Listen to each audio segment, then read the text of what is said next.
오늘 우리에게 주시는 하나님의 말씀입니다. 누가복음 13장 5절로 9절 말씀 내겠습니다. 신약 117면에 있는 누가복음 13장 5절로 9절 말씀 내겠습니다.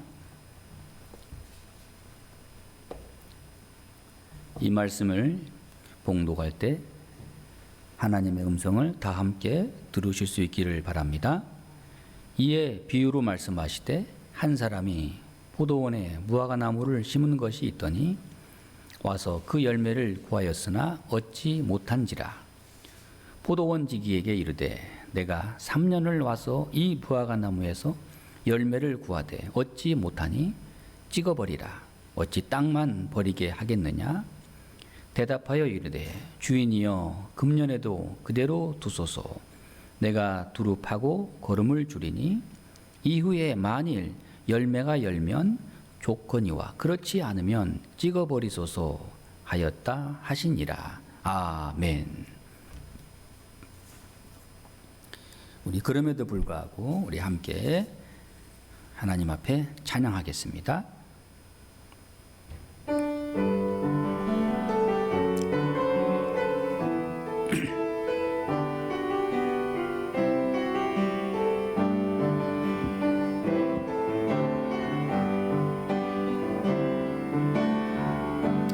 마음속에 어려움이 있을 때 마음속에 어려움이 있을 때 마음속에 어려움이 있을 때 주님 내게 먼저 오사 내 마음을 만지고 주님 앞에 나아올 수 없을 때 주님 앞에 나아올 수 없을 때 주님 앞에 나아올 수 없을 때 주님 날 먼저 안으시네. 그럼에도 불구하고 날 사랑하시는 하나님의 사랑은 나의 모든 걸 돕고 그럼에도 불구하고 날 안아주시는 내 하나님을 부를 때 아버지라 부르죠. 그럼에도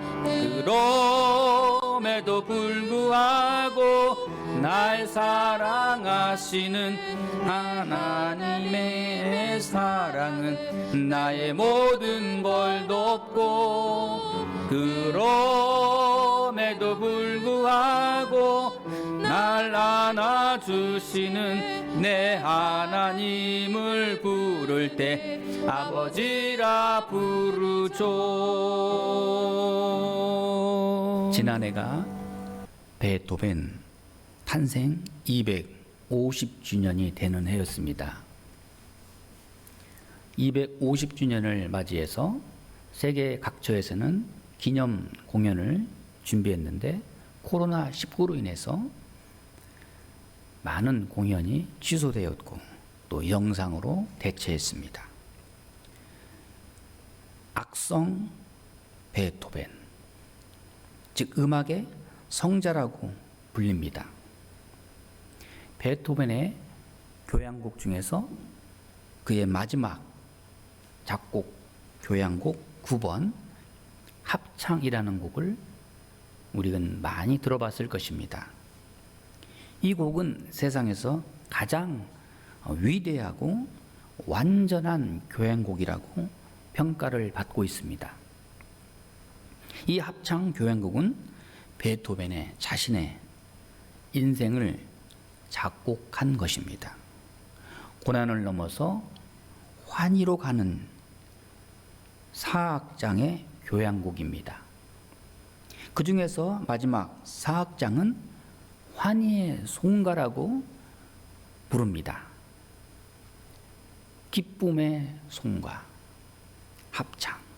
그러나 그 당시에 베토벤이 이 환희의 송가를 작곡했을 때 그의 삶은 가혹하기 아주 그지없었습니다.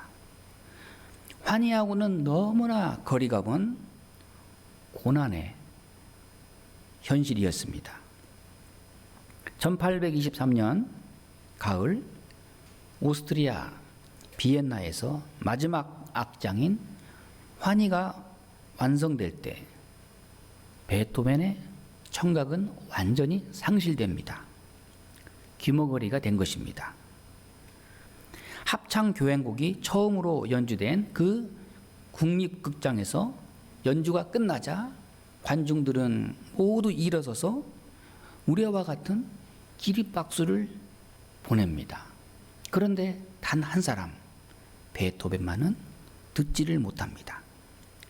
그리고 누군가가 손짓을 해서 관중을 바라보게 합니다. 한때 하나님의 저주라고 울부짖으면서 자살까지 결심했던 베토벤은 자신의 모든 고난과 운명을 신앙으로 극복을 합니다. 자, 음악 평론가들은 이 합창 교향곡은 우리의 귀로 듣는 음을 초월한 제3의 음으로 이루어졌다고 그렇게 경탄을 합니다.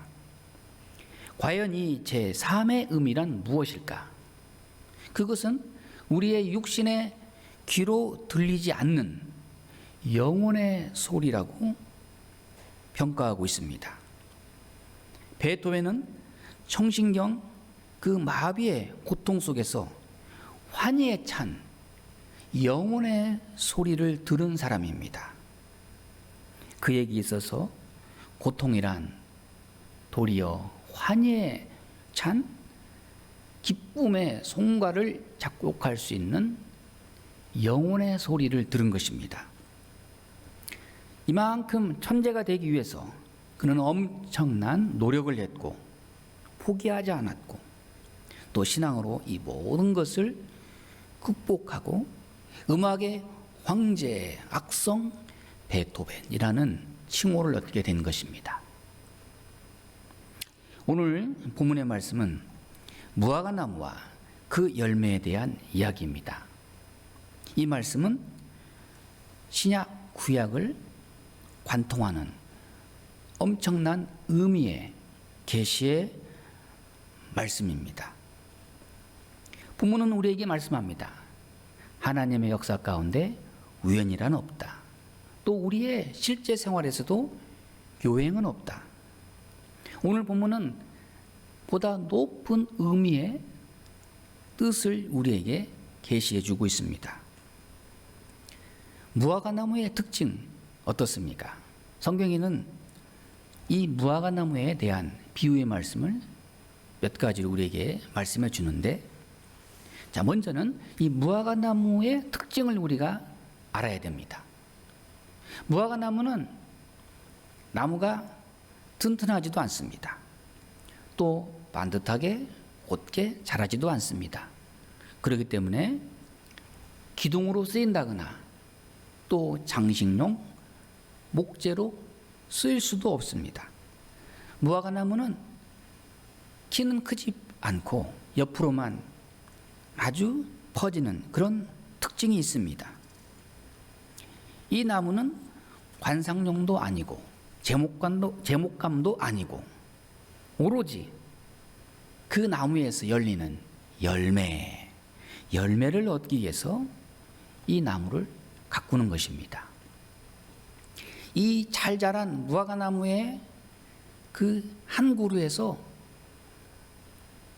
지난번에 한번 어느 방송에 보니까 그 나무 한 그루에서 열리는 무화과나무 그 열매가 10만 개가 넘더라고요. 엄청나지요. 무화과나무는 오로지 열매를 위해서 존재하는 나무입니다. 그런데 오늘 본문에 열매가 없다면 어떻게 되겠습니까? 나무로서의 아무 가치가 없는 것이죠. 오늘 본문의 말씀에 주인은 무화과 나무를 자세히 보고 열매 없음을 보면서 저 나무를 찍어버리라. 어찌 땅만 버리겠느냐. 열매 없음에 대한 무서운 심판의 말씀입니다. 열매를 위해서 포도나무 대신 무화과 나무를 심었는데 3년이 지나는 동안 열매가 없습니다. 주인은 말합니다. 어찌 땅만 버리겠느냐. 내가 지금까지 기다렸는데 열매가 없으면 찍어버려라. 찍어버리라. 무서운 심판의 말씀입니다. 여러분, 하나님께서 우리에게 열매를 기대하십니다. 우리를 향한 소원이 있습니다. 자녀가 태어날 때 부모님으로부터 이름을 받습니다. 부모는 자녀에게 이름을 지면서 너는 앞으로 이렇게 자라라. 소원을 기대합니다. 열매를 기대합니다. 빌립보서 2장 13절 말씀에 너희 안에 행하시는 이는 하나님이시니 자기의 기쁘신 뜻을 위하여 너희에게 소원을 두고 행하게 하시나니. 내가 열매를 맺어야 할 이유가 바로 여기에 있습니다. 그런데 열매가 없다면 찍어 마땅하지 않는가? 여기에 무슨 다른 변명이 있을 수 있는가? 오늘 본문의 말씀에 놀라운 것은 이런 경우에 이 주인은 가원지기에게 책임을 물을 수 있습니다. 가원지기가 이 가수원의 가원지기가 열심히 성실하지 않았고 수고하지 않았고 그동안 너무 게을렀고 그동안 이 무화과 나무를 위해서 힘쓰지 않았다. 주인은 이렇게 가원지기를 책망할 수 있습니다. 가원지기에게 책임을 물을 수 있습니다. 너 때문에 저 나무가 열매를 맺지 않았다. 그런데 오늘 본문의 말씀을 보면 이 주인은 과원지기를 책망하는 일이 없습니다. 과원지기에게 전혀 책임을 묻지 않습니다. 무조건 열매 없는 이 무화과 나무가 나쁘다고 주인은 책망하고 또 과원지기에게 저 나무를 찍어버리라. 그렇습니다. 이 점이 굉장한 중요한 의미를 가지고 있습니다. 과원지기는 3년 동안 열심히 수고하고 또 열매를 얻기 위해서 무화과 나무를 가꾸었습니다. 주인은 무화과 나무가 충분히 수고했다고 믿은 것입니다. 그러나 이 열매 없는 무화과 나무, 이 나무를 찍어버리라. 주인은 3년 동안 열매를 기다렸습니다. 열매를 기대했습니다. 여기에 이 3년이라는 심판의 유예 기간이 있습니다. 3년 동안 주인은 참았습니다. 바로 여기에 하나님의 인내하심을 우리에게 말씀해 주고 있는 것입니다. 하나님이 우리를 오래오래 참아주십니다. 여러분, 우리가 죄를 짓는다고 실수한다고 그 순간 그때그때 하나님 우리를 심판해 버리신다면 우리가 죄를 지었을 때 그 죄값으로 우리가 다 심판을 받는다면 우리는 살아남을 수가 없습니다. 그러나 하나님은 오래오래 참아주십니다. 시편 145편 8절 말씀에 여호와는 은혜로우시며 자비하시며 노하기를 더디하시며 인자하심이 크심이도다. 하나님의 그 오래 참으심 그 자체가 하나님의 사랑입니다. 3년을 참고 기다렸습니다. 심판해야 할 대상을 심판하지 않고 기다렸습니다. 죽어 마땅한 죄인을 그대로 두고 3년 동안 기다렸습니다. 이 3년이라는 그 기다림, 그 가운데 하나님의 인내하심이 있고 하나님의 오래 참으심이 있고 하나님의 사랑이 있다는 말씀입니다. 여러분, 우리가 하나님의 인내를 많이 경험하지 않습니까? 우리가 때로 얼마나 잘못하는 것이 많습니까? 내 양심이 알고 성령이 우리를 책망하십니다. 그러나 하나님은 우리를 사랑하시고 덮어주시고 싸매어주시고 우리를 용서하십니다. 그렇기 때문에 우리는 하나님의 그 사랑 안에서 방종할 생각을 하면은 안 되는 것입니다. 자, 오늘 본문에 이 주인은 3년을 기다렸습니다. 이 3년의 시한부 기간을 우리에게 말해주고 있습니다. 그러나 이제 그 기간도 다 지났습니다. 그리고 주인은 말합니다. 이 열매 없는 무화과나무를 찍어버려라. 인내의 한계를 말씀하는 것입니다.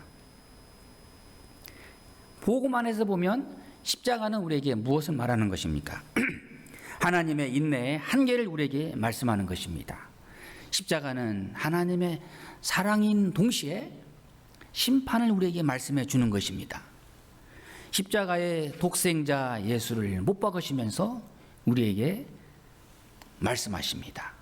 요한복음 3장 16절 또 17절 말씀에 그를 믿는 자는 심판을 받지 아니하는 것이요 십자가에 달리신 예수 그리스도를 믿는 자는 심판을 면할 것이고 믿지 아니하는 자는 하나님의 독생자의 이름을 믿지 아니하므로 벌써 심판을 받은 것이니라. 십자가는 하나님의 인내의 상징입니다. 그리고 우리에게 마지막으로 제시하는 복음입니다. 이 십자가에 달린 예수 그리스도를 믿는 자는 영생을 얻을 것이고 끝까지 믿지 않는 자는 영원한 심판을 받으리라. 바로 여기 오늘 말씀에 이와 같은 십자가의 복음이 있는 것입니다. 자, 주인은 말합니다. 이제 여기까지다. 3년 동안 내가 지켜보았다. 근데 그 이상은 아니다. 이제는 찍어버리라. 여러분, 하나님이 오래오래 참으신다고 하나님의 그 인내하심과 참으심을 경홀히 여기면 안 됩니다. 하나님은 사랑이시라. 그러니 그 사랑 많으신 하나님께서 어떻게 사람들을 영원한 형벌에 가둘 수 있을까? 영원히 심판할 수 있을까? 가톨릭의 그 연옥설이라는 것이 바로 그런 겁니다. 영원한 형벌은 없을 것이다. 연옥에 가서 또 다른 대기 가운데서 또 하나님의 은혜를 기다릴 것이다. 이것은 복음이 아니에요. 이 잘못된 신앙이고 잘못된 교리이고 하나님의 사랑을 너무 크고 위대하고 완전하고 거기까지는 좋은데 그만 심판은 없을 것이다. 영원한 형벌은 없을 것이다. 그냥 형벌이라고 하는 장소가 임시 장소일 것이다. 뭐 유치장 같이 잠깐 있다가 또 나오는 그런 곳일 것이다. 그런 것이 아니에요. 오늘 말씀에 열매를 기대했습니다. 그리고 열매가 없자 이 주인은 말합니다. 찍어버리라. 심판을 내리십니다. 하나님의 인애와 하나님의 기다리심은 우리에게 무한히 감사하지요. 그렇지만 하나님의 사랑을 만홀히 여긴다면 그것은 더 큰 심판을 받는 것입니다. 오늘 본문의 말씀은 우리에게 분명히 말씀합니다. 어찌 땅만 버리겠느냐. 다른 과실을 심었으면 좋았을 텐데 이제 찍어버리고 다른 과실을 심어라. 이렇게 주인은 과원지기에게 명령합니다. 그렇습니다. 이 나무는 이제 찢길 수밖에 없습니다. 버려질 수밖에 없습니다. 주인의 그 심판 가운데서 아무 할 말이 없습니다. 마땅히 벌을 받아야 하는 그런 처지에 놓여 있습니다. 그런데 여기에 과원지기가 주인에게 한마디 합니다.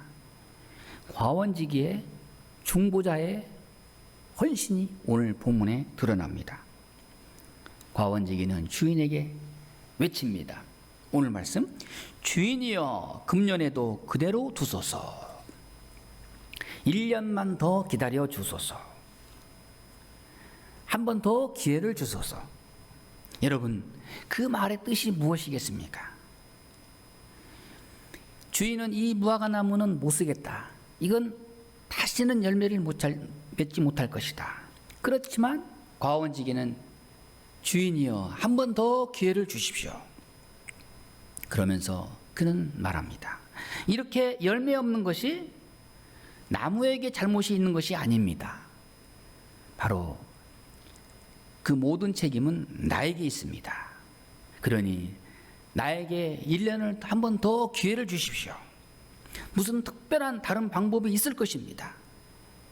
열매 없는 그 원인을, 책임을 나무에게 돌리지 않고 과원지기는 자기 자신에게 돌리고 있습니다. 여러분, 사랑이란 바로 이런 것입니다. 책임을 내가 지는 것입니다. 서로에 대한 책임을 자기 자신이 지는 것, 이것이 진정한 사랑의 모습이죠. 그런데 어떻게 됩니까? 사람들은 끊임없이 남의 탓, 손가락을 이렇게 하나를 저기를 가리키지만 여기 세 개는 누구를 가리키고 있어요? 나를 가리키고 있잖아요. 삿대질을 하면서 세상 탓, 남의 탓, 아내 탓, 남편 탓, 다 너 때문이야. 그리고는 그 가운데 다 나는 아니야. 내 잘못은 없어. 다 너 때문이야.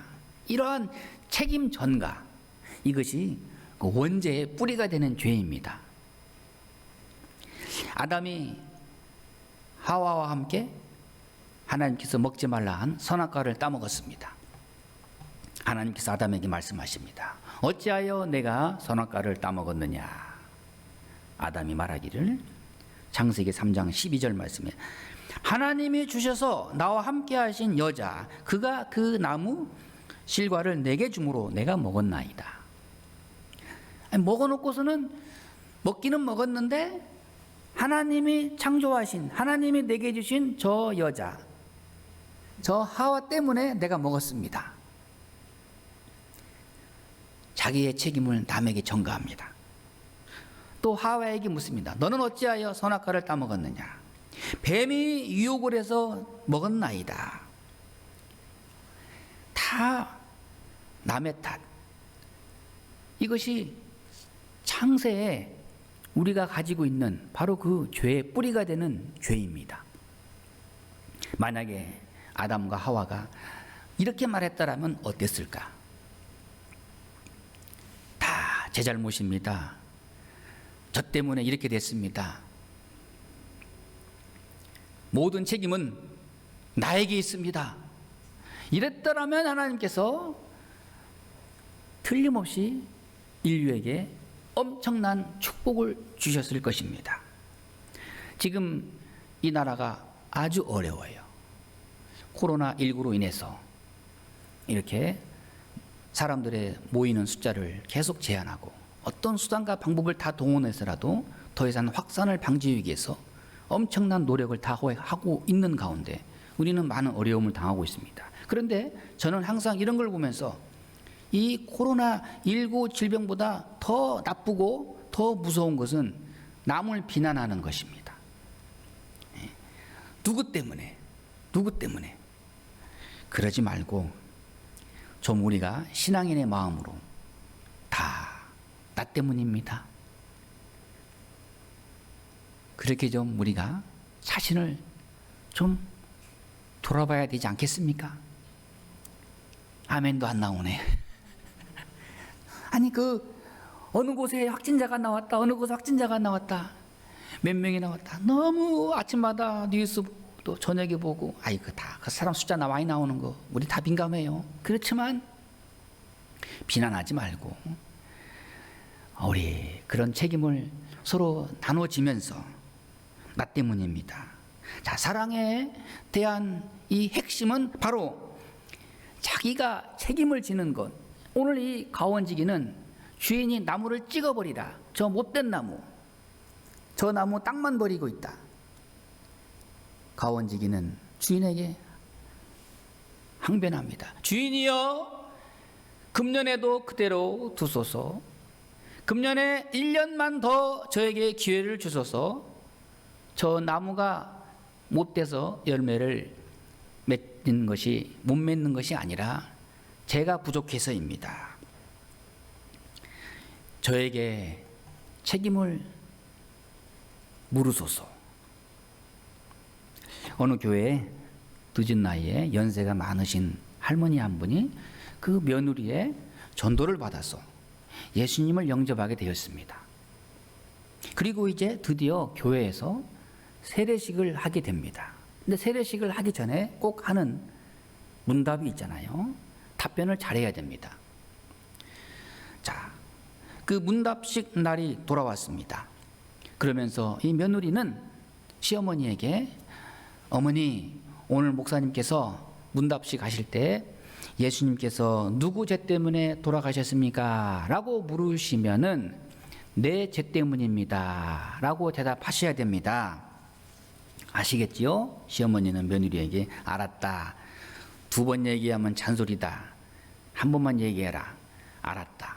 그리고 교회에 가서 이제 세례식을 받기 전에 목사님께서 이 할머니 되는 성도님에게 묻습니다. 성도님, 예수님께서 십자가에 못 박혀 돌아가신 것이 누구의 죄 때문입니까? 이 할머니 성도님 대답하기를 우리 며느리 죄 때문이지요. 끝까지 남의 탓, 누구 때문에. 자, 오늘 본문의 이 말씀에는 열매 없는 책임을 누가 져야 하는가? 누가 져야 합니까? 과원지기는 제가 지겠습니다. 이 열매 없는 책임을 제가 감당하겠습니다. 이것이 진정한 사랑입니다. 남의 눈 속에 있는 티끌을 보기 전에 내 눈 속에 있는 들보를 먼저 볼 수 있는 것, 바로 이것이 진정한 사랑이죠. 오늘 말씀에 내가 수고하겠습니다. 주인이여, 금년에도 그대로 두소서. 내가 다시 정성을 들여서 땅을 파고 거름을 주고 열심히 가꾸겠나이다. 그리하면 틀림없이 1년 후에는 열매를 맺을 것입니다. 그리고 이 주인은 가원지기에게 1년의 기회를 다시 줍니다. 아마 주인은 성경에 나오지 않지만 틀림없이 그랬을 것입니다. 그래, 내가 한 번 더 사랑을 베풀어라. 수고해라. 열심히 갖고 와라. 아마 틀림없이 내년에는 열매를 맺을 것이다. 여러분, 오늘 우리 자신을 돌아볼 때 오늘 우리는 새로운 2021년 새해를 맞이했습니다. 그냥 그럭저럭 시간이 흘러서 오늘 여기까지 왔습니다. 많은 어려움이 있었고 또 많은 실패도 있고 많은 수고도 했지만은 얻은 것이 없어요. 그럼에도 불구하고 하나님은 우리를 은혜 가운데 여기까지 인도하셨습니다. 그 모든 것에 대한 그 원인과 책임이 누구에게 있는 것인가? 나에게 있습니까? 누군가가 우리를 위해서 기도하고 헌신하고 수고함으로 인해서 우리는 하나님의 은혜를 누리고 있는 것입니다. 우리를 위하여 수고한, 우리를 위하여 기도한, 우리를 위하여 눈물로 헌신한 분들의 사랑이 있기에 우리는 하나님의 은혜와 축복을 누리고 있는 것입니다. 더불어서 예수 그리스도의 그 십자가의 은혜, 죄 없으신 우리 예수님께서 우리 모든 사람을 위하여 죄를 대신해서 십자가 지심으로 인해서 책임을 대신 짊어짐으로 인해서 우리는 나음을 입고 의인으로 인정받은 것입니다. 로마서 4장 25절 말씀에 예수는 우리가 범죄한 것 때문에 내줌이 되고 또한 우리를 의롭다 하시기 위하여 살아나셨느니라. 예수님의 십자가는 바로 내 죄를 대신하여 죄 없으신 예수님이 나를 위하여 희생하신 사랑을 우리에게 보여주신 것입니다. 그리고 우리에게 다시 말씀하십니다. 너희에게 새로운 기회를 주노라.